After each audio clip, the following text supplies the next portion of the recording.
വിവാഹ ബന്ധം ഒരു ഭാഗ്യമാണ്. കൊച്ചിന്റെ വാപ്പയെ കണ്ടത് മണിയറ വെച്ചാണെന്നൊക്കെ പറയുന്നത് പണ്ട് ഇന്ദിരാഗാന്ധി വരെ ഭരിച്ച ഇന്ത്യയാണിത്.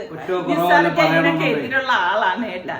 നല്ല വിദ്യാഭ്യാസം അത്യാവശ്യം വേണ്ട കാര്യം തന്നെ. ഇതൊരു തരം ധാർഷ്ട്യമല്ലേ? ഏത് മതസ്ഥരായാലും ദൈവത്തിന് ഭയമുള്ളവരായിരിക്കണം. പറഞ്ഞു കഴിഞ്ഞാൽ ഒരുപാട് കാടടിച്ച് ഞാൻ വർത്തമാനം പറഞ്ഞു തുടങ്ങിയതിനും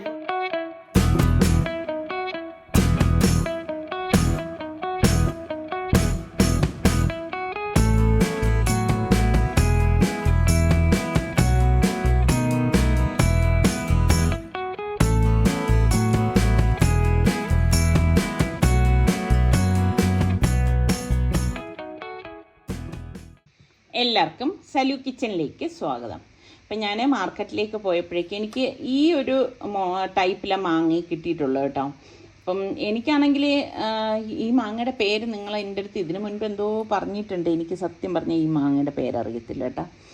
എന്തായാലും നിങ്ങൾക്ക് അറിയാമെങ്കിൽ പറയുക കേട്ടോ. അപ്പം ഈ മാങ്ങ ഞാൻ ഇതാ പച്ച നോക്കി വാങ്ങിയിട്ട് വന്നതാണ് കേട്ടോ. പിന്നെ നമ്മൾ ഈ അച്ചാറൊക്കെ ഇടാനായിട്ട് മാങ്ങ തിരഞ്ഞെടുക്കുന്നതിലും ഉണ്ട് കാര്യം കേട്ടോ. കാര്യം എന്തെന്നറിയാവോ, ചില മാങ്ങകൾ വെള്ളം ഒരുപാടുണ്ടായിരിക്കും. അങ്ങനെയുള്ള മാങ്ങകൾ നമ്മൾ അച്ചാറിട്ട് കഴിഞ്ഞാൽ ഒരു രുചി ഉണ്ടാകത്തില്ല കേട്ടോ. ഭയങ്കര കവർപ്പായിരിക്കും. ഇപ്പോൾ ലാസ്റ്റ് ടൈമിൽ ഞാൻ ലുലുവിൽ പോയിരുന്നപ്പോഴേക്ക് അത് ഞാൻ എൻ്റെ ഷോർട്ടിലിട്ടിട്ടുണ്ടായിരുന്നു കേട്ടോ. ഷോർട്ടിലും ഇൻസ്റ്റാ റീലിലും ഒക്കെ ഉണ്ടായിരുന്നു കേട്ടോ. അപ്പം ലുലുവിൽ പോയപ്പോൾ നല്ല മാങ്ങ കിട്ടിയിട്ടുണ്ടായിരുന്നേ. അപ്പോൾ ആ മാങ്ങ നല്ല ഉരുണ്ട മാങ്ങയായിരുന്നു കേട്ടോ. അങ്ങനെ കൊണ്ടുവന്ന് അച്ചാറിട്ടത് അടിപൊളി ടേസ്റ്റ് ആയിരുന്നു കേട്ടോ. അപ്പോൾ അതുകൊണ്ട് തന്നെ നമ്മൾ മാങ്ങകൾ തിരഞ്ഞെടുക്കുമ്പോഴും ശ്രദ്ധിക്കണം. അപ്പോൾ ഇത് കണ്ടപ്പോൾ എനിക്ക് അങ്ങനെ വെള്ളം ഉണ്ടാകുന്ന ഒരു മാങ്ങ അല്ലാന്ന് തോന്നിയത് കൊണ്ടാണ് വാങ്ങിച്ചത്. അപ്പം ഇവിടെ ആണെങ്കിൽ സുൽത്താനൊക്കെ ഭയങ്കര ഇഷ്ടമാണ് കേട്ടോ അച്ചാർ. അപ്പം നമ്മൾ വീട്ടിൽ തന്നെ ഉണ്ടാക്കുന്ന അച്ചാറാകുമ്പോഴേക്ക് ഞാൻ ഉപ്പൊക്കെ വളരെ കുറച്ച് മാത്രമേ നമ്മൾ വീട്ടിലുള്ളവർ ഉപയോഗിക്കുന്നതല്ലേ, അല്ലാതെ ഉപ്പൊന്നും വാരി വലിച്ചിടേണ്ട ആവശ്യമൊന്നും ഇല്ലല്ലോ. അപ്പോൾ അതുകൊണ്ട് തന്നെ ഇവിടെ നിസാറിക്കൊക്കെ പൊതുവെ അച്ചാറൊന്നും വലിയ ഇഷ്ടമുള്ള ആളൊന്നും അല്ല. പിന്നെ ഞാനിടുന്ന മാങ്ങ അച്ചാറൊക്കെ ആണെങ്കിൽ ഇടയ്ക്കൊക്കെ കഴിക്കാൻ ഇഷ്ടമാണ്. ഇപ്പം കറിയില്ലാത്ത സമയത്തൊക്കെ ഇപ്പം തൈര് മാത്രമേ ഉള്ളെങ്കിൽ നമുക്ക് ഈ ഒരു അച്ചാറും കൂട്ടി മാത്രം കഴിക്കാമല്ലോ. പിന്നെ ഞാൻ മീനച്ചാറൊക്കെ ഉണ്ടാക്കാമെന്ന് വിചാരിച്ചു കഴിഞ്ഞാലും പിള്ളേർക്ക് അങ്ങനെ മീനച്ചാറിനോടൊന്നും വലിയ പ്രിയമില്ല കേട്ടോ. ചൂര മീനല്ലേ നമ്മൾ അച്ചാറിടുന്നത്, ചൂര തീരെ ഇഷ്ടമില്ല കേട്ടോ. അപ്പോൾ അതാ മാങ്ങയെല്ലാം ഞാൻ ഇതുപോലെ ഒന്ന് കട്ട് ചെയ്തെടുക്കണേ കേട്ടോ. മുൻപൊക്കെ ഒരുപാട് മാങ്ങയൊക്കെ കിട്ടുന്ന സമയത്തൊക്കെ ആണെങ്കിൽ നിസാറിക്ക് ഹെൽപ്പ് ചെയ്യാറുണ്ട് കേട്ടോ. കാരണം നമ്മളുടെ പഴയ വീഡിയോസൊക്കെ കാണുന്നവർക്കറിയാം നിസാറിക്ക് നല്ല ഒരേ ഷേപ്പിൽ ഒരേ അളവിൽ ഒക്കെ കട്ട് ചെയ്ത് തരും കേട്ടോ. ഞാൻ പക്ഷെ അങ്ങനെ അളവും സൈസും കാര്യമൊന്നും നോക്കിയിട്ടല്ല, എൻ്റെ ഒരു ഊഹത്തിന് ഞാൻ ഇതുപോലെ അങ്ങ് കട്ട് ചെയ്തെടുക്കുകയാണ് ചെയ്യുന്നത്. ഇങ്ങനത്തെ മാങ്ങയാകുമ്പോഴേക്ക് വലിയ മാങ്ങയില്ലേ, അപ്പം അതുകൊണ്ടാണ് ഞാൻ ഇത്ര എടുത്തത്. എന്നിട്ട് നമുക്ക് ഇനിയിപ്പം ഇതിലേക്ക് ഇത് നല്ലതുപോലെ ഞാൻ കട്ട് ചെയ്ത് എടുത്തിട്ടുണ്ട്. ഇതിലേക്ക് ആവശ്യത്തിനുള്ള ഉപ്പിട്ട് കൊടുക്കാം കേട്ടോ. ഞാൻ കുറച്ച് ഉപ്പ് മാത്രമേ ഇതിലേക്ക് ചേർക്കുന്നുള്ളൂ. എന്നിട്ട് നമുക്ക് എല്ലാം ചേർത്ത് നല്ലതുപോലെ മിക്സ് ചെയ്ത് കൊടുക്കാം. പിന്നെ ചിലർ അച്ചാറിടുമ്പോൾ ഭയങ്കരമായിട്ട് ഉപ്പിടും കേട്ടോ. എന്നെ കൊണ്ട് പറ്റത്തേ ഇല്ല, നമുക്ക് ആ അച്ചാർ കഴിക്കാനേ പറ്റത്തില്ല ഉപ്പ് കൂടി കഴിഞ്ഞാൽ. അപ്പോൾ ഇത് നമ്മൾ വീട്ടിൽ തന്നെ അച്ചാറൊക്കെ ഉണ്ടാക്കുകയാണെങ്കിലുണ്ടല്ലോ, പുറത്തുനിന്ന് നമ്മൾ വാങ്ങി കഴിക്കണത് നമുക്ക് ഇഷ്ടപ്പെടത്തേ ഇല്ല എന്നുള്ളതാണ് വാസ്തവേ. ഒരു ചട്ടി അടുപ്പത്തേക്ക് വെച്ചിട്ട് 1 ടേബിൾ സ്പൂൺ ഉലുവയും 1 ടേബിൾ സ്പൂൺ കടുകും കൂടി ഒന്ന് വറുത്ത് കൊടുക്കാം കേട്ടോ. തീ കുറച്ച് വെച്ചിട്ട് വേണം നമ്മളിത് മൂപ്പിച്ചെടുക്കാനുള്ളത്. അപ്പോൾ കടുക് ഇങ്ങനെ പൊട്ടത്തില്ലേ, ആ പൊട്ടുന്ന ആ ഒരു പരുവം, അതാണ് ഇതിൻ്റെ പരുവം. അപ്പോൾ ഇതിൻ്റെ കളറൊക്കെ ചേഞ്ചായി വന്നിട്ടുണ്ട്. എന്നിട്ട് നമുക്ക് ഇനി ഇതൊന്ന് തരിതരിപ്പായിട്ട് ഒന്ന് പൊടിച്ചെടുക്കാം. അപ്പോൾ തരിതരിപ്പായിട്ട് പൊടിച്ചെടുക്കണമെങ്കിൽ നമുക്ക് ഇതുപോലെ ഒരു കല്ലിലോ അമ്മിക്കല്ലിലോ വെച്ചിട്ട് ഒന്ന് പൊടിച്ചെടുത്താൽ മതി കേട്ടോ. അപ്പം ഞാനിതാ ഈ കല്ലിൽ വെച്ചിട്ട് ഇതൊന്ന് പൊടിച്ചെടുക്കണം. ഇങ്ങനെയൊക്കെ ചെയ്തെടുക്കുമ്പോൾ നല്ല ടേസ്റ്റാണ് കേട്ടോ അച്ചാറിന്. അങ്ങനെ നിങ്ങൾ ചെയ്യാത്തവരുണ്ടെങ്കിൽ നിങ്ങൾ ചെയ്ത് നോക്കൂ. ഈ അച്ചാറിടുന്നതൊന്നും വലിയ പണിയൊന്നും അല്ലതേ. മാങ്ങയോ നാരങ്ങയോ എന്താണെന്ന് വെച്ചാൽ അതൊന്ന് നമ്മൾ റെഡിയാക്കി എടുക്കണം. അത്രയും ടൈം മാത്രമേ നമുക്ക് പോകുന്നുള്ളൂ. പക്ഷെ നല്ല അച്ചാർ നമുക്ക് വീട്ടിൽ തന്നെ ഉണ്ടാക്കിയെടുക്കാൻ പറ്റും. പിന്നെ നമുക്ക് ആ ചട്ടി അടുപ്പത്തേക്ക് വെച്ചിട്ട് നല്ലെണ്ണയിലാണ് നമ്മൾ അച്ചാർ റെഡിയാക്കണത്. നല്ലെണ്ണയിൽ തന്നെ ഉണ്ടാക്കണം കേട്ടോ, എങ്കിൽ മാത്രമേ അച്ചാറിന് നല്ല ടേസ്റ്റൊക്കെ ഉണ്ടാകത്തുള്ളൂ. നല്ലെണ്ണ ചൂടാകുമ്പോഴേക്കും നമുക്ക് കടുകിട്ട് പൊട്ടിച്ചു കൊടുക്കാം. പിന്നെ ഇതിലേക്ക് നമുക്ക് കുറച്ച് വെളുത്തുള്ളിയും ഇഞ്ചിയും കൂടി ഞാൻ ഇട്ട് കൊടുക്കുന്നുണ്ട് കേട്ടോ. വളരെ കുറച്ച് മാത്രമേ ഞാൻ എടുത്തിട്ടുള്ളൂ. അത് ഒരു കൈപ്പിടി എന്ന് തന്നെ പറയാം. പിന്നെ കുറച്ച് കറിവേപ്പിലയും കൂടി ഇട്ട് കൊടുക്കും. ഇട്ട് കൊടുത്ത ശേഷം നമുക്കിതാ ഇതൊന്ന് ഇളക്കി കൊടുക്കാമേ. അപ്പം തീ കുറച്ച് വെച്ചിട്ട് വേണം നമ്മളിത് മൂപ്പിച്ചെടുക്കാനുള്ളത്. അല്ലെങ്കിൽ എന്തെന്ന് വെച്ചാൽ പെട്ടെന്ന് അത് റെഡിയാവത്തുമില്ല, എളുപ്പം അച്ചാർ കേടായി പോവുകയും ചെയ്യും. അപ്പം ഇങ്ങനെയുള്ള കാര്യങ്ങളൊക്കെ നിങ്ങളൊന്ന് ശ്രദ്ധിച്ചേക്കണേ. ഇനി നമുക്ക് ഇതിലേക്ക് മുളക് പൊടി ചേർത്ത് കൊടുക്കാം. ഞാനിവിടെ കാശ്മീരി ചില്ലി പൗഡറാണ് എടുത്തിരിക്കുന്നത് കേട്ടോ. അരക്കപ്പോളം എടുത്തിട്ടുണ്ട്. ഞാൻ എടുത്ത ആ കപ്പ് നിങ്ങൾ കണ്ടില്ലേ. ഇതിലേക്ക് നമുക്ക് ഒരു 1.5 ടീസ്പൂണ് മഞ്ഞൾപ്പൊടിയും കായപ്പൊടിയും കൂടി ഇട്ട് കൊടുക്കണം കേട്ടോ. കായവും ഇതുപോലെ ഏകദേശം 1 ടേബിൾ സ്പൂൺ ഞാൻ ചേർത്തിട്ടുണ്ട്. പിന്നെ നമ്മൾ ഈ വറുത്ത് പൊടിച്ചു വെച്ചിരിക്കുന്ന ഉലുവയുടെയും കടുകിൻ്റെയും പൊടിയും കൂടി ഇതിലേക്ക് ഇട്ടിട്ട് നല്ലതുപോലെ ഒന്ന് യോജിപ്പിച്ചു കൊടുക്കാം. പിന്നെ ഈ പൊടികൾ കരിഞ്ഞു പോകാതിരിക്കാൻ പ്രത്യേകം ശ്രദ്ധിച്ചേക്കണം. ഓരോ സ്റ്റെപ്പും നമ്മൾ സൂക്ഷിച്ച് കൈകാര്യം ചെയ്ത് ഉണ്ടാക്കുകയാണെങ്കിൽ നല്ല അടിപൊളി അച്ചാറായിരിക്കും കേട്ടോ. അപ്പം ഞാൻ ഇനിയിപ്പം ഗ്യാസ് ഓഫ് ചെയ്ത് കൊടുക്കുകയാണ്. ഇനി നമ്മളിത് നല്ലതുപോലെ തണുക്കാനായിട്ട് വെക്കണം. തണുത്ത ശേഷം മാത്രമേ നമ്മൾ പിന്നെ റെഡിയാക്കത്തുള്ളൂ കേട്ടോ. ഇതിലേക്ക് നമുക്കിനി കുറച്ച് വിനാഗിരിയും കൂടി ഒഴിച്ചു കൊടുക്കാം കേട്ടോ. ഞാനിവിടെ ഒരു 1/4 കപ്പോളം വിനാഗിരി ഒഴിച്ചു കൊടുക്കുന്നുണ്ട്. എന്നിട്ട് ഇതാ ഇതുപോലെ ഇളക്കി കൊടുക്കാം. ഓൾറെഡി ചട്ടി നല്ല ചൂടായിരിക്കുകയാണ് കേട്ടോ. അപ്പം അതുകൊണ്ട് ഇതാ ഇപ്പം കണ്ടോ കറക്റ്റ് പരുവത്തിന് അതെല്ലാം യോജിച്ച് വന്നിട്ടുണ്ട്. അപ്പം ഇനി ഇത് ഞാൻ എടുത്തു പറയാണ്, ആദ്യമായിട്ട് അച്ചാർ ഉണ്ടാക്കുന്നവരാണെങ്കിൽ നിങ്ങൾ ശ്രദ്ധിക്കണം, ചൂടോട് കൂടിയിട്ട് ചെയ്യരുത്. നല്ലതുപോലെ തണുത്ത ശേഷം മാത്രമേ നമ്മളിത് യോജിപ്പിച്ചെടുക്കാവൂ കേട്ടോ. ചിലർ മാങ്ങയൊക്കെ ഇട്ട് വേവിക്കുന്നതാണ്, അതൊക്കെ തെറ്റാണ്. അച്ചാർ നമ്മൾ അങ്ങനെയൊന്നും ചെയ്യത്തില്ല കേട്ടോ. അപ്പം അതായത് ഇവിടെ നല്ലതുപോലെ തണുത്തിട്ടുണ്ട്. തണുത്ത ശേഷം നമ്മൾ ആ ഉപ്പ് വെള്ളത്തോടു കൂടി തന്നെ മാങ്ങ ഇതിലേക്ക് ഇട്ട് കൊടുക്കാണ് കേട്ടോ. അപ്പം നിങ്ങൾ തലേദിവസം രാത്രി മാങ്ങയിൽ ഉപ്പ് ചേർത്ത് വെച്ചിട്ട് പിറ്റേ ദിവസം വേണമെങ്കിലും നിങ്ങൾക്ക് ഇതുപോലെ തലേന്ന് മസാല ഉണ്ടാക്കി വെച്ചിട്ട് പിറ്റേന്ന് മിക്സ് ചെയ്തെടുത്താലും മതി കേട്ടോ. എന്നിട്ട് നമുക്കിനിയിപ്പം ഇത് നല്ലതുപോലെ എല്ലാം ചേർത്ത് ഒന്ന് മിക്സ് ചെയ്തെടുക്കാം കേട്ടോ. ശരിക്ക് കഞ്ഞിയൊക്കെ കുടിക്കുന്ന സമയത്ത് ഈ അച്ചാർ നല്ല ടേസ്റ്റാണ്. പിന്നെ വിദേശത്തൊക്കെ നമ്മുടെ വീട്ടുകാരൊക്കെ പോവുകയാണെങ്കിൽ ഇപ്പോൾ ഹസ്ബൻഡോ അല്ലെങ്കിൽ മക്കളോ പഠിക്കാനൊക്കെ പോകുന്നവർക്ക് കുപ്പിയിലാക്കി കൊടുത്തു വിട്ട് കഴിഞ്ഞാൽ സത്യം പറഞ്ഞാൽ അവരെ കൂട്ടുകാരായിരിക്കും ഏറ്റവും കൂടുതൽ കഴിക്കാൻ പോണത്, അവരായിരിക്കില്ല. അത്ര ടേസ്റ്റി ആയിട്ടുള്ള അച്ചാറാണ്. ഞാൻ വെറുതെ പറയണതല്ല, നിങ്ങളൊന്ന് ട്രൈ ചെയ്ത് നോക്കണം കേട്ടോ. പിന്നെ നിങ്ങൾക്ക് അച്ചാറുകളിലെ മാങ്ങ അച്ചാറാണോ, നാരങ്ങ അച്ചാറാണോ, മീനച്ചാറാണോ, ചെമ്മീൻ അച്ചാറാണോ, ഏത് അച്ചാറാണ് ഇഷ്ടം? അതുപോലെ തന്നെ ഉണക്കമാങ്ങ അച്ചാറും ഉണ്ടല്ലോ, ആ ടൈപ്പാണ് ഇഷ്ടം. ഓരോരുത്തർക്കും ഓരോരോ ഇഷ്ടങ്ങളല്ലേ. എന്തായാലും ഇനി ഇത് ഞാൻ അടച്ച് മാറ്റി വെക്കാണ് കേട്ടോ. കുറെ കഴിഞ്ഞിട്ടേ ഞാൻ ഇനി കുപ്പിയിലാക്കത്തുള്ളൂ. ഞാൻ ഇവിടെ ഇരിക്കാനാ പറയണ. നോക്കട്ടെ നോക്കട്ടെ. ഓ എന്റെ ഫോട്ടോ എടുക്കാൻ പോവാണോ? ആണോ വാവേ? എന്റെ ഫോട്ടോ എടുക്കാൻ വേണ്ടി എന്നെ പിടിച്ച് ഇവിടെ ഇരുത്തിയതാ. മോൾ എങ്ങനെയാ വിളിക്കുന്നത്?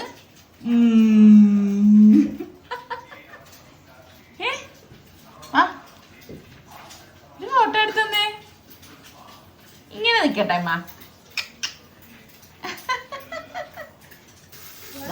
കണ്ട, ഇതാണ് സനക്കുട്ടിയുടെ ഫോണ്. കണ്ടോ കണ്ടോ, വൈഫൈ ഒക്കെ ഉണ്ട് കേട്ടോ ഈ ഫോണില്. കണ്ടോ?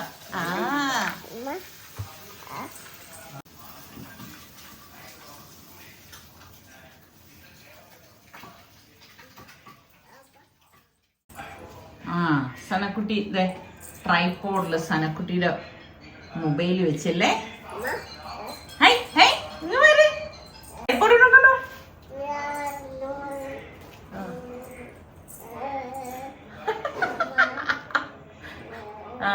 ഓക്കെ റീൽ എടുക്കാണ് കേട്ടാ ആള്. നമ്മളൊക്കെ ഈ ചെയ്യുന്നത് കണ്ടിട്ടേ ഒറ്റ പ്രാവശ്യം ചെയ്യുന്നത് കണ്ടാൽ മതി കേട്ടോ. സനക്കുട്ടി അപ്പം അത് കോപ്പി ചെയ്തെടുക്കും. അതൊക്കെ കണ്ടിട്ടാണ് ഈ ഓരോരോരോ കാര്യങ്ങളൊക്കെ ചെയ്യുന്നത്. എനിക്കാണെങ്കിൽ സത്യം പറഞ്ഞാൽ അടുക്കളയിൽ നിന്ന് ജോലി ചെയ്യുന്നെങ്കിലും എവിടെ വന്നിരുന്ന് ഇങ്ങനെയൊക്കെ ഓരോരോ കാര്യങ്ങളൊക്കെ ചെയ്യുന്നത് കാണുമ്പോൾ തന്നെ ഭയങ്കര ഒരു സന്തോഷം തോന്നും കേട്ടോ. നല്ല രസമല്ലേ കൊച്ചു കുഞ്ഞുങ്ങളുടെ ഇതുപോലെയുള്ള കളികളും തമാശകളും അവരുടെ ഒരു കാര്യങ്ങളും ഒക്കെ കാണാനായിട്ട് തന്നെ. റീൽസ് എടുത്തോണ്ടിരിക്കുക സന.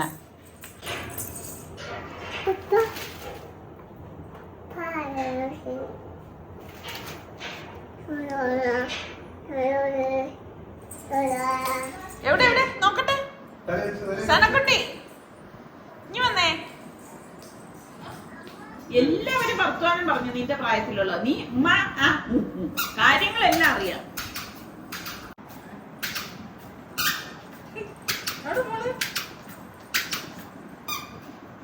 യെല്ലോ കണ്ണടിയില്ലേ മോളും മഞ്ഞക്കിളികളോ? ആണോ? എവിടെ പോണു മോള്? സനമോള് എവിടെ പോണ്? ടാറ്റ പോടാ. അപ്പയെ കൊണ്ടുപോയില്ലേ? എന്നെ കൊണ്ടുപോയില്ലേ? ഉമ്മയെ കൊണ്ടുപോയില്ലേ? ഉമ്മയെ കൊണ്ടുപോയില്ലേ? ശരിക്കും വേണ്ട കണ്ണാടി ഫ്രെയിമും ഫ്രെയിമൊക്കെ യെല്ലോ ആയ. ഇതായിരുന്നു മോളെ, ഇത് പാപ്പാടെ ആണോ?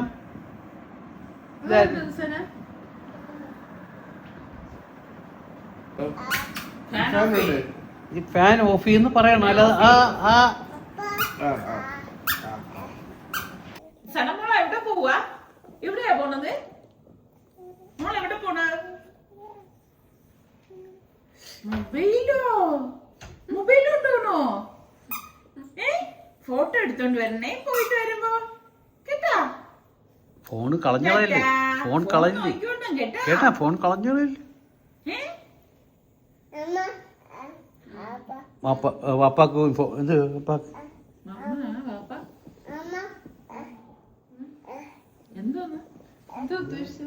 എന്തുവാ മോളെ?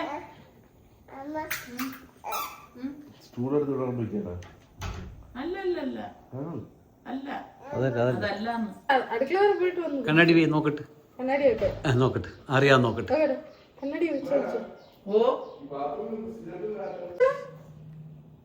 അല്ലല്ലേ?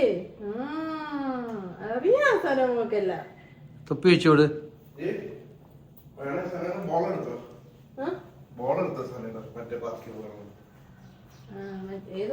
മണി 8:30 സനാ. ഇതുവരെ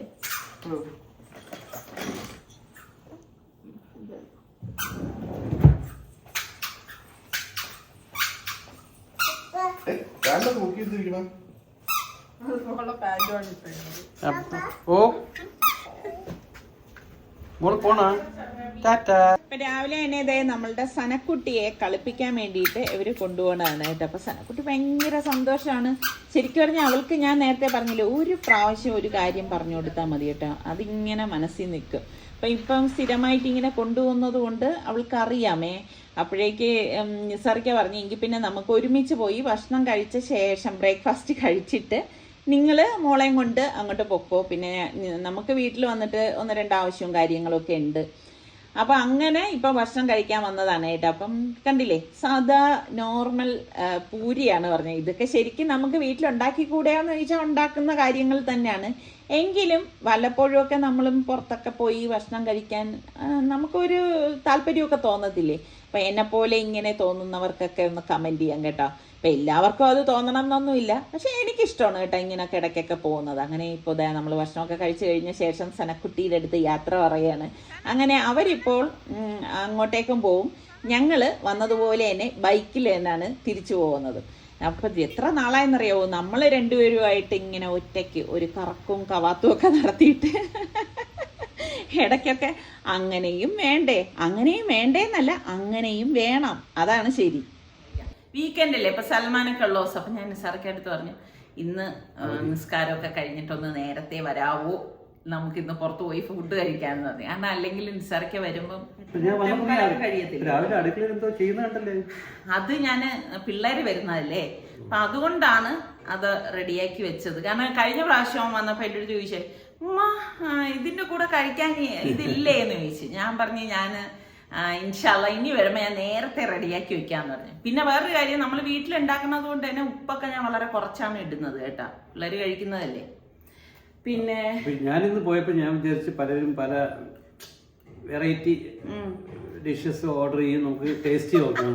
ഒരാള് പൂരി പറഞ്ഞപ്പം നമ്മൾ പുറത്തുപോയി ഭക്ഷണം കഴിച്ചാലും അങ്ങനെ വെറൈറ്റി കാര്യങ്ങളൊന്നും ഇല്ല കേട്ടാ. നിങ്ങൾ കാണുന്നവർക്ക് അറിയാൻ പറ്റില്ല. സാധാരണ നമ്മൾ കഴിക്കുന്ന ഫുഡൊക്കെ തന്നെ ആയിരിക്കും ഓർഡർ ചെയ്യുന്നത്. പിന്നെ എല്ലാവരും കൂടി ഉള്ളപ്പം നമ്മൾ അങ്ങനെയൊക്കെ വാങ്ങി കഴിച്ച് ഷെയർ ചെയ്തൊക്കെ കഴിക്കുന്നേ ഉള്ളൂ കേട്ടോ. അല്ലെങ്കിൽ ഇങ്ങനെയൊക്കെ തന്നെയാണ്. പിന്നെ ഇപ്പൊ കുറേ നാളായല്ലേ നമ്മൾ അങ്ങനെ പുറത്തൊക്കെ പോയിട്ട് ഫുഡൊക്കെ കഴിച്ചിട്ട്. എപ്പോഴും നമുക്ക് പറഞ്ഞ മാതിരി നമ്മൾ തന്നെ വെച്ച് വിളമ്പി ഒരു രസം അത്രേ ഉള്ളൂ കേട്ടാ.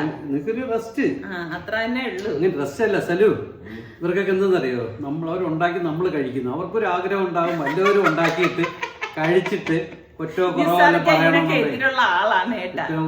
പറയാനായിട്ടാണ്. പക്ഷേ അപ്പൊ ഇത് ഈ കുറ്റവും കുറവെന്നൊക്കെ പറഞ്ഞപ്പോഴാണ് ഞാൻ ഓർത്തത്. ഇപ്പൊ നമ്മൾ ഓരോ കാര്യത്തിന് വേണ്ടി ഇറങ്ങിത്തിരിക്കുമ്പോഴാണ് ഓരോ കാര്യങ്ങൾ അറിയുന്നത്. ഇപ്പൊ ഓരോ വർഷം കഴിയും തോറും ട്രെൻഡ് മാറിക്കൊണ്ടിരിക്കുമോ അല്ലേ സലു? എന്ത് പറയുന്നത്?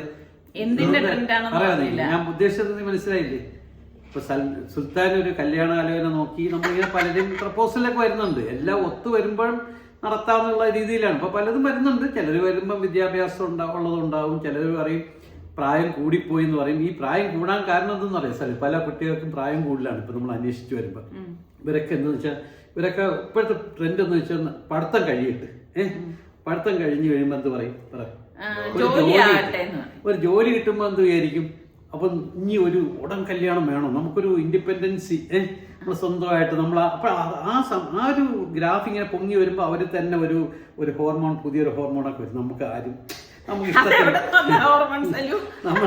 നമ്മളെ ഇഷ്ടത്തിന് കഴിക്കാം, ഇഷ്ടത്തിന് ഡ്രസ്സ് ധരിക്കാം, ഇഷ്ടത്തിന് പോവാം, ഇഷ്ടത്തിന് വേറൊരാൾ അടിമ ആവണോ എന്നൊക്കെ ഇവര് വിചാരിപ്പോ കല്യാണം എന്ന് പറയുമ്പോ ഒരു പിടിച്ചു കെട്ടൽ ഒരു പരിപാടി പോലെ ആണെന്ന് തോന്നുന്നു. പണ്ടൊന്നും അതല്ല.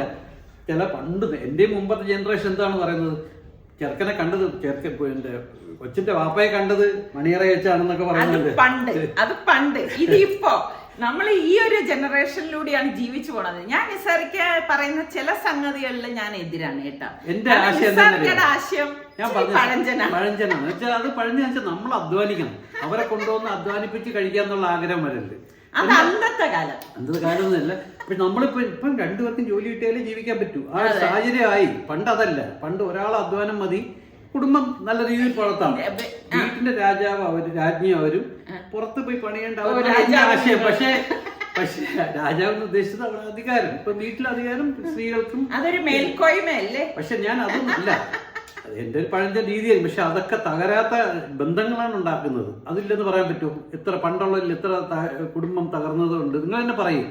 ഇപ്പോഴത്തെ തലമുറയ്ക്ക് അവർക്കൊക്കെ സ്വാതന്ത്ര്യം കൊടുത്ത് അവർ രണ്ടുപേർക്കും ഈക്വൽ ഇതാണെന്ന് പറഞ്ഞു, അല്ലെങ്കിൽ അവർക്കൊരു സ്ത്രീകൾക്കൊരു സ്ഥാനമൊക്കെ കൊടുത്ത് നല്ലതാണ്. പക്ഷേ അത് അവര് മിസ്യൂസ് ചെയ്യുന്നുണ്ട് സ്ത്രീകൾ. അതാണ് കുഴപ്പം. അങ്ങനെ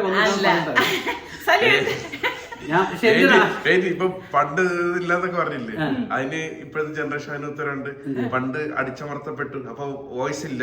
ഇപ്പൊ എല്ലാരും ഇൻഡിപെൻഡന്റ് ആയപ്പോ അവർക്ക് വോയിസ് ഉണ്ട്, അപ്പൊ പുറത്ത് സംസാരിക്കുന്നത്. എന്തായാലും കുടുംബ ബന്ധം എന്ന് പറയുമ്പോഴത്തേക്ക് ഞാൻ പറഞ്ഞില്ല, രണ്ടുപേരും ഈക്വൽ ആണ്, രണ്ടുപേരും അഡ്ജസ്റ്റ് ചെയ്ത് പോകണം. പക്ഷെ എന്ന് പറഞ്ഞാൽ പെണ്ണുങ്ങളെ ജോലിക്ക് വിട്ടിട്ട് ആ പൈസ കൊണ്ട് ജീവിക്കാൻ ആഗ്രഹിക്കുന്ന കുറെ ആണുങ്ങളുണ്ടാവും. അങ്ങനെ ഉണ്ടാവുന്നവരാവും. അങ്ങനെ എന്നുള്ളതല്ല, പക്ഷെ എന്റെ ഒരു അഭിപ്രായം ഞാൻ പറയട്ടെ. എന്റെ ഒരു അഭിപ്രായമാണ്, എന്റെ പേഴ്സണൽ മാത്രം. സ്ത്രീകൾക്ക് വിദ്യാഭ്യാസം വേണം, നല്ല വിദ്യാഭ്യാസം അത്യാവശ്യം വേണം, വേണ്ട കാര്യം തന്നെയാണ്. എന്നാലേ അടുത്ത ജനറേഷൻ കുട്ടികളൊക്കെ വളർത്താനും കൂടുതൽ ആണുങ്ങളെയും കാട്ടിയും കൂടുതൽ ഈ കുട്ടികൾക്ക് ഈ കൂടുതൽ ഇൻഫ്ലുവൻസ് ചെയ്യുന്നത് ആരാണ്? മദേഴ്സാണ്. അപ്പൊ അവര് വിദ്യാഭ്യാസം ഉണ്ടായിരിക്കണം. ജോലിക്ക് പോണേനെ എതിരൊന്നുമല്ല, പക്ഷെ ജോലിക്ക് പോയി പൈസ ഉണ്ടാക്കിയത് കൊണ്ടുള്ള ആ ഒരു അഹങ്കാരവും കാര്യങ്ങളും വരാൻ പാടില്ല. ആണുങ്ങൾ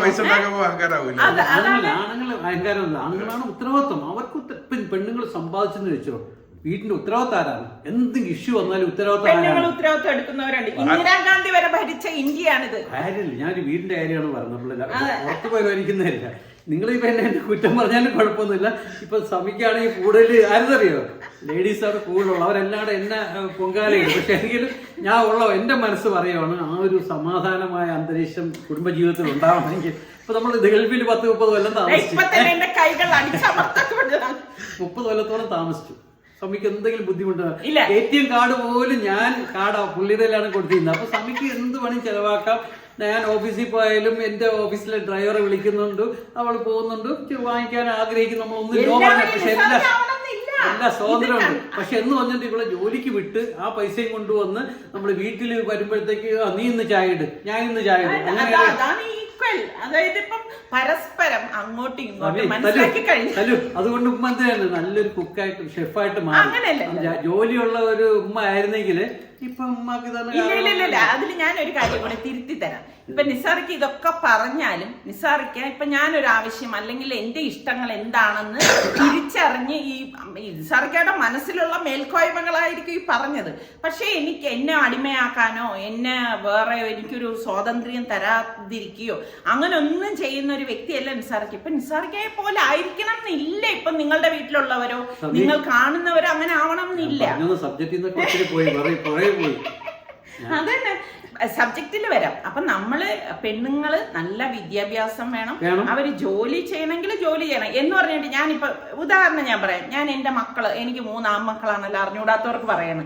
അവന്മാര് വീട്ടിൽ ഞാൻ പറയും, നിങ്ങളും അടുക്കളയിൽ കയറി നിങ്ങളും ജോലി ചെയ്യണം. അല്ലാതെ ഭാര്യ തന്നെ ചായ ഇട്ട് തരണം, ഭാര്യ തന്നെ കാപ്പി ഉണ്ടാക്കി തരണം, നിങ്ങൾ ഉണ്ടാക്കി കൊടുത്താലേ അവർക്ക് കഴിക്കാം.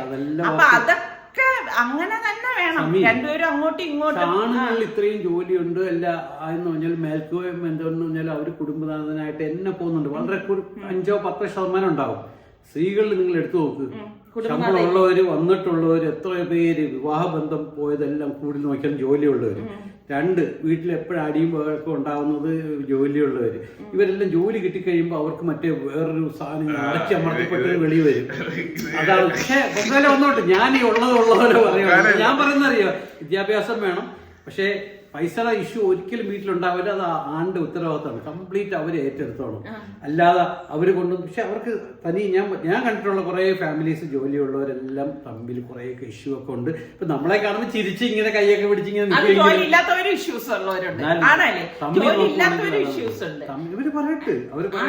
അവര് പറയട്ടെ. കാരണം ഈ ആണുങ്ങളെ പോലെ തന്നെ പെണ്ണുങ്ങളും വെളിയിലിറങ്ങി കഷ്ടപ്പെട്ട് ജോലി ചെയ്ത് തന്നെയാണ് വീട്ടിൽ കൊണ്ടുവരുന്നത്. കുട്ടികൾ പഠിക്കുന്നതും ജോലിക്ക് ഇപ്പം സുൽത്താനൊക്കെ കിട്ടുന്ന കുട്ടിക്ക് ജോലി ഉണ്ടെന്ന് ഞാൻ എതിരൊന്നുമല്ല. പക്ഷെ അവർ അതിനു മുമ്പേ അവർക്കുള്ളത് ഉണ്ടാക്കിയൊക്കെ വെച്ച് നല്ലൊരു കുടുംബ ബന്ധം അല്ല ഇതാക്കി അവർ തമ്മിൽ മനസ്സിലാക്കി ജീവിക്കാനൊക്കെ ആണെങ്കിൽ അത് നല്ലതാണ്. ജോലി ചെയ്യുന്നതിന് തെറ്റൊന്നും. ജോലി വിദ്യാഭ്യാസം വേണം. അല്ല കുടുംബത്തിൽ നിന്ന് വന്ന് കയറുന്നവരാണെങ്കിൽ ഒരു പ്രശ്നം ഉണ്ടാവില്ല. അവർക്കറിയാം ഇതൊക്കെ മാനേജ് ചെയ്യാനായിട്ട്. വീട്ടിൽ നിന്ന് തന്നെ പഠിച്ചു വരും. ചിലവർ അങ്ങനെയല്ല, പെട്ടെന്ന് പഠിപ്പിച്ച് വീട്ടുകാർ പഠിപ്പിച്ചു വിട്ട് കഴിഞ്ഞാൽ പ്രശ്നമാണ്. പക്ഷെ അതല്ല ഞാൻ പറയുന്നത്. ഇത് ഒരു നല്ല കുടുംബത്തിൽ നിന്ന് വന്നു കഴിഞ്ഞാൽ ഇതെല്ലാം കൂടെ കോമ്പാക്റ്റ് ആയിട്ട് കിട്ടും. പക്ഷെ വെറും വിദ്യാഭ്യാസം മാത്രം നോക്കിപ്പോയാലും വെറും കുടുംബം മാത്രം നോക്കിപ്പോയാലും എല്ലാം പ്രശ്നമാണ്. പെണ്ണിനും വിദ്യാഭ്യാസം വേണം, ജോലിക്ക് കിട്ടാനുള്ള സാഹചര്യം വേണം. എന്തെങ്കിലും ഇഷ്യൂ വന്നു കഴിഞ്ഞാൽ, ഇപ്പം ഭർത്താവിന്റെ ഒരു എന്തെങ്കിലും വേണ്ടാത്ത സംഭവിച്ചു കഴിഞ്ഞാൽ ഭാര്യ ആ വീട് എടുത്തു നടത്താനുള്ള കഴിവുള്ള കുട്ടിയായിരിക്കണം. ഇത്രയേ ഉള്ളൂ. കഴിവ് മക്കളിൽ നമ്മൾ എത്ര ഇതായാലും, പ്രത്യേകിച്ച് പെൺപിള്ളേരെയൊക്കെ നമ്മൾ വളർത്തി വരുമ്പോഴേക്ക് അവർക്ക് തന്നെ നിന്ന് പൊരുതാനും തന്നെ എന്തോ കാര്യങ്ങൾ നടത്താനും ഒക്കെ ഉള്ള കഴിവ് അവരെ ഉണ്ടാക്കി കൊടുക്കണം വിവാഹത്തിന് മുന്നേ തന്നെ എന്നാണ് എൻ്റെ ഒരു അഭിപ്രായം. ഇപ്പൊ എക്സാമ്പിൾ പറയുകയാണെങ്കിൽ ഇവിടെ ഫാബിമോളുടെ കാര്യം എടുത്തു കഴിഞ്ഞാൽ, അവളുടെ ഒരു ഉമ്മ പറയാത്ത കാര്യങ്ങൾ ഞാൻ അവൾക്ക് പറഞ്ഞു കൊടുക്കുകയാണ് ചെയ്യുന്നത്. ഞാൻ തന്നെയാണ് അവൾക്ക് എല്ലാ കാര്യങ്ങളും, മോളെ അങ്ങനെ ആവണം ഇങ്ങനെ ആവണം, കാരണം അവളെ ഒരു നല്ലൊരു വ്യക്തിയായിട്ട് വളർത്താനാണ് ഞാൻ ശ്രമിക്കുന്നത്. കാരണം ഞാൻ അതുപോലെ ഞാൻ അവളെ കെയർ ചെയ്തും, നമ്മളെ ആര് കെയർ ചെയ്യുന്നു എന്നതിനെ ആസ്പദമാക്കിയിരിക്കും. അല്ലാതെ ആരിപ്പം ഞാൻ പ്രസവിച്ചത് കൊണ്ട് മാത്രം അവള് എൻ്റെ മോളാവും എന്നൊന്നും അങ്ങനെ, അല്ലെങ്കിൽ ഇവൻ എൻ്റെ മോനാവും അങ്ങനെയൊന്നുമില്ല. നമ്മളെങ്ങനെ അവരെടുത്ത് പെരുമാറും എന്നതിനെയൊക്കെ ആസ്പദമാക്കിയിരിക്കും. പറഞ്ഞു കഴിഞ്ഞാൽ ഒരുപാട് കാടടിച്ച് ഞാൻ വർത്തമാനം പറഞ്ഞു. തുടങ്ങിയതിനൊന്നും അല്ലായിരുന്നു. ഞാൻ പറഞ്ഞ സബ്ജക്റ്റേ ഇതല്ല സൽമാനെ. അപ്പൊ വന്ന് തിരിഞ്ഞു പോയി. ഇനി അടുത്ത എപ്പിസോഡിലാവട്ടെ, ഇന്നൊന്നും തീരുവില്ല. എന്തായാലും നിങ്ങളുടെ അഭിപ്രായങ്ങൾ തീർച്ചയായിട്ടും നിങ്ങൾ നിസാർക്കാക്ക് യോജിക്കുന്നവരാണോ, അതേ നിങ്ങൾക്ക് എന്റെ അഭിപ്രായത്തിനോടാണോ യോജിപ്പ് എന്ന് പറയാം. പോട്ടെ, എല്ലാം മാറ്റി കളഞ്ഞേരാ. കാണിയൊക്കെ അറിയാം എന്റെ സ്വഭാവം. ഞാൻ നല്ലതേ പറയുള്ളൂ, നല്ലതേ പറയും. പക്ഷെ പെട്ടെന്ന് നോക്കുമ്പം അയ്യോ അതിങ്ങനെ നമുക്ക് എതിരാണോ എന്ന് തോന്നും. പക്ഷെ ആത്യന്തികമായി അവസാനിക്കുന്നത് വെച്ച് നോക്കുകയാണെങ്കിൽ പിന്നെ ഇതിനകത്തെല്ലാം മുകളിലൊരു സാധനമുണ്ട്. എന്ന് പറയാം, ദൈവഭക്തി. ഏത് മതസ്ഥരായാലും ദൈവത്തിന് ഭയമുള്ളവരായിരിക്കണം. അത് 100% ആയിരിക്കണം. എന്നുണ്ടെങ്കിൽ ഒരു കുടുംബം നേരെ പോകും. അതാണ് അതിന്റെ ബേസിക്. ബാക്കിയൊക്കെ നമുക്ക് ബാഹ്യമായിട്ടുള്ളതാണ്. ആന്തരികമായിട്ട് ദൈവവിശ്വാസവും പേടി ഭയം ദൈവത്തിനൊക്കെ ഉണ്ടെങ്കിൽ ഇത് നേരെയാവും. അല്ലാതെ ഒന്നും നമ്മൾ കുടുംബം എന്ന് വെച്ചാൽ ഇതൊരു ഭാഗ്യമാണെന്ന് പറയാം. വിവാഹ ബന്ധം ഒരു ഭാഗ്യമാണ്.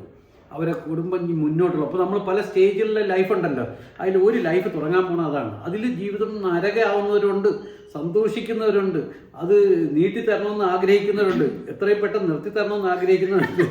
ഇതൊക്കെ ഇതിന്റെ ഭാഗമാണ്. എന്തായാലും ഞാൻ നീട്ടുന്നില്ല. എന്റെ സബ്ജക്റ്റുമായിട്ട് ഞാൻ പിന്നീട് വരാം.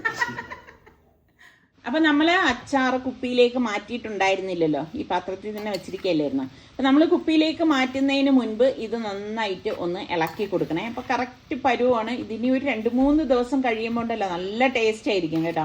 പിന്നെ പലരും ഞാനിങ്ങനെ ഷോർട്ടിലും റീൽസിലും ഒക്കെ അച്ചാറിടുന്ന കാണുമ്പോൾ എത്ര ദിവസം പുറത്തിരിക്കും ഇത്താന്നൊക്കെ എൻ്റെ അടുത്ത് ഇങ്ങനെ ചോദിക്കുന്നുണ്ട്.